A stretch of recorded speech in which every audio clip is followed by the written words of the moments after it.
HTML absolute paths, debugging 404 errors. Have you ever clicked a link and ended up with a 404 error? It can be frustrating, especially when you're trying to learn about HTML.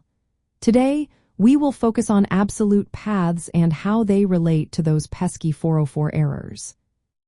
When you use an absolute path in HTML, you are providing the full URL or complete path to a resource.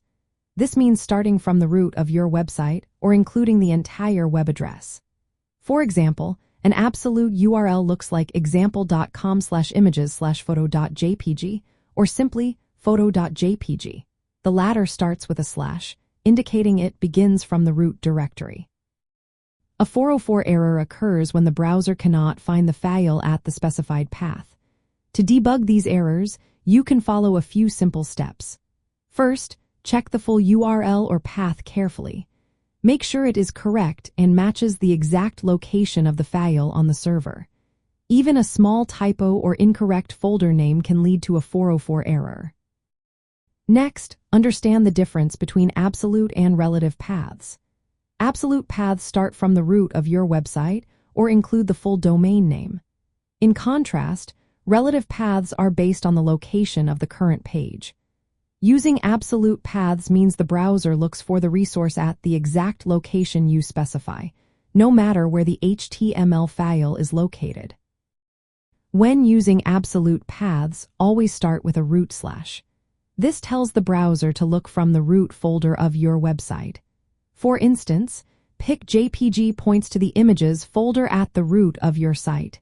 If the file is not there, you will encounter a 404 error. It is also essential to verify the server directory structure. Confirm that the file exists on the server in the exact folder you are pointing to. Sometimes files can be misplaced, or the folder structure may differ from what you expect. Avoid mixing local file system paths with web paths. Absolute paths in HTML should use web-style paths, which means using forward slashes and URL. Local computer paths like C plus users will not work on the web and will cause errors. Another common issue is case sensitivity. Some web servers treat file and folder names as case sensitive.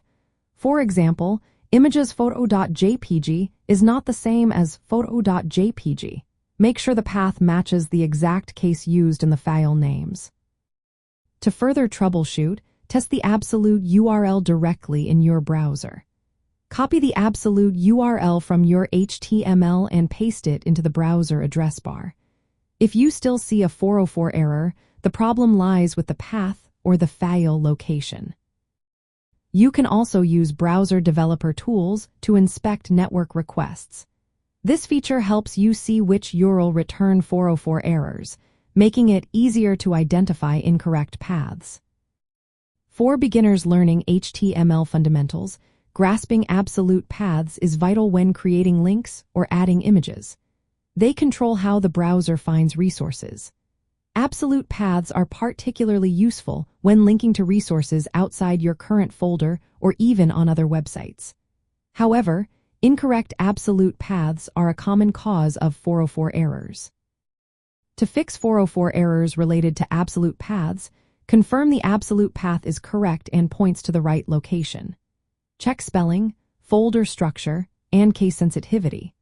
Avoid using local file system paths, test URL directly in the browser, and utilize developer tools to track down broken links.